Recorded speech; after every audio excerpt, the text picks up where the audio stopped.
Okay, at this time, I'd like to turn over our teleconference to Sports Information Director for Prairie View University, Ryan McGinty. Ryan, are you with us on the call?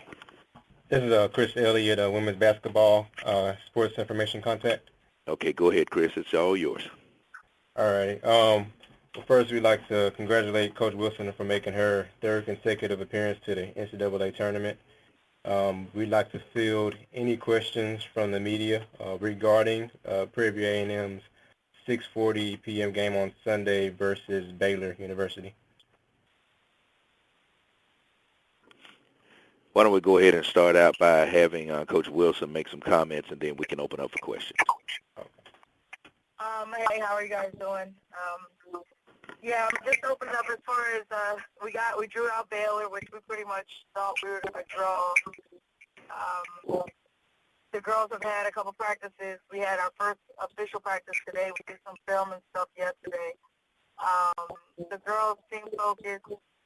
They understand that we're playing kind of like a David versus Goliath kind of game, but they're in good spirits. They understand that they're representing our university, representing our program, and that we have to go out and play every possession that we can. I've talked to the girls as far as letting them know that, Baylor is going to score, but we have to do the things that we can control, and that's us, limiting our turnovers, scoring in the half court, scoring in transition, not wasting possessions. And I told them basically to go hard every possession as if they were in these last 3 games of our conference tournament.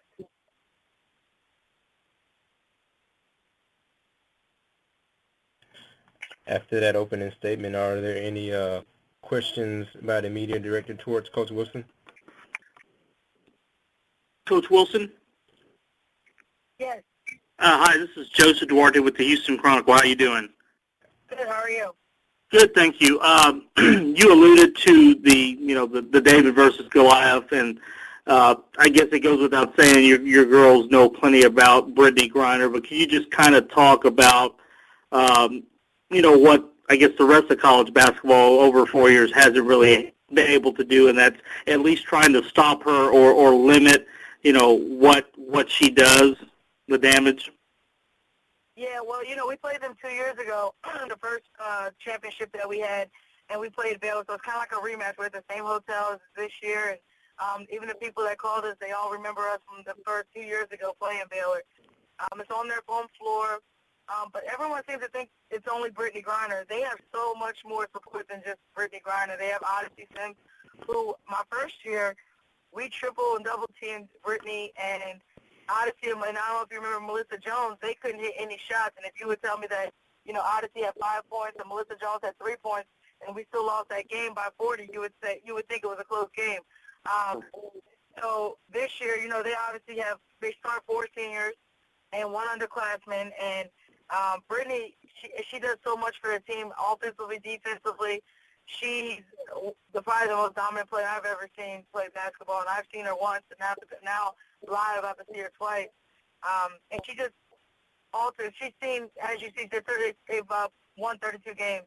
So she's seen everything in the book. She's seen 32 different types of defenses, types of what tricks and anything everyone's throwing at them they've seen. So it's kind of tough to go against them this one time and know they haven't seen what we're about to throw at them. But the girls, they're going to stick to the game plan. The next 2 days are going to be all about our defensive scheme.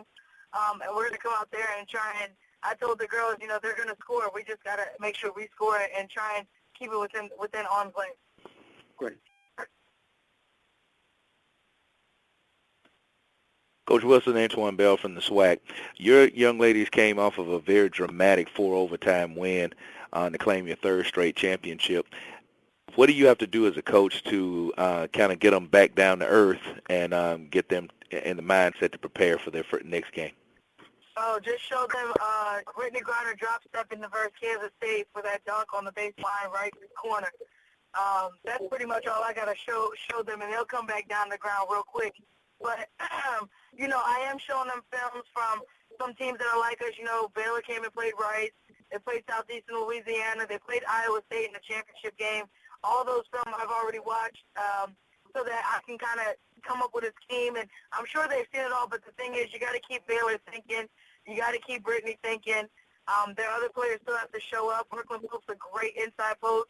I mean, Madden's a great player. Hayden's a good player. They're all good players, and probably their bench could start on any other Division I team in the country. So, you know, when Coach Smokey takes a few of them out, they're bringing another start, basically a bunch of starters back in the game. So the girls got to understand we got to play one possession at a time. We got to play hard every possession on defense. No matter what the end result is, we have to play like it's a championship possession like we did in those 4 overtimes. Coach, I was wondering, this is Joseph again, just if you could kind of give us a little bit on a couple of your players. Obviously, Williams had the great year in winning SWAC. I was wondering, just with her in particular, what you saw from her this year and just getting that honor and kind of the role she'll have for your team going into the tournament. Well, Latia Williams has grown so much, not only as a basketball player, but as a person, as a leader, as a captain, as a person that the players look up to her. She does so much for us, not just scoring. She does a lot for us off the court and on the court, but as a vocal, you know, speaking to the girls. But she's grown a lot. Last year she was SWAC player, most valuable player of the tournament. This year she was player of the year, and I think that shows a lot in the test that it says the coaches in the conference that have seen her play against her. But, you know, she has a good supporting cast. I mean, she didn't have a really good championship game. She was only 3 for 12. But Kiera Etienne, who was actually tournament MVP, had 31. You had Gabrielle Scott in the first game of the tournament. She had 18. You had Jaquandra Williams. You had Jeanette Jackson, our point guard. So we have a good supporting cast. We just haven't had everybody play, everybody one game play at a high level. So hopefully that'll be against Baylor. And I think Latia will do really well. She's a matchup problem for 4 spots. Brooklyn Pope, I'm sure, is probably going to guard her. But she's a huge matchup problem to most low players. She had 20 points against UConn last year. So, you know, I think she's going to do well. It's just her supporting cast. Are they going to do well and help her not be the only person that shows up on Sunday? Coach Wilson, talk a little bit about this is the 3rd straight year that your program has advanced to the postseason. How important is it to have that experience going in and having been there before? I mean, we still have, you know, we have 4 or 5 kids that have never been there before that's on the team. So the veterans, as far as the jitters and knowing what to expect, I think they'll still have jitters, but they know what to expect. They know that crowd's going to be mostly green and gold. We'll have our, you know, 200, 300, 400 fans behind us and yellow for us in our band and everything. But that jitter it's huge because our girls know what to expect. They know the environment. They know going to the hotel how it's going to be. They know how it's going to be going through the security with the passes and everything like that, and the press conferences and everything like that. So I think that helps us. You saw against UConn, we're only down 13 at halftime. Gino was very livid, and we could hear him in the locker room. So I think that's going to be huge for our girls, and I know, you know, Baylor's a whole different type of team. But if we can go in there and just those first 5 minutes kind of have Baylor thinking like, oh, we're just not going to pounce on them, I think that's going to be a good motivating factor for our girls. Coach Wilson, along the lines, and not so much the NCAA tournament, but just as a whole, your program has been remarkably consistent for several years, and even before you arrived, it had built a reputation. The fact that you guys have been able to establish yourselves and you become a name that people are familiar with when it comes time for the NCAA tournament, I mean, can you just talk about what that means and what that says for Prairie View to have that kind of year-by-year consistency?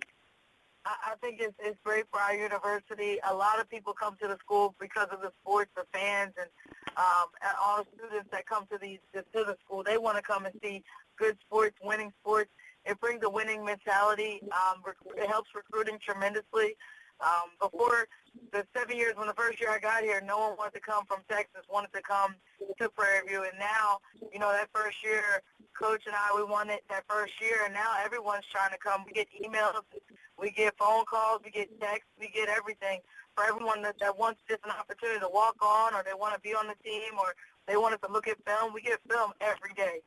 And that's an attest to recruiting good players, good student athletes, good character kids. I always tell my coaches, I want to recruit kids with character, not kids that are characters.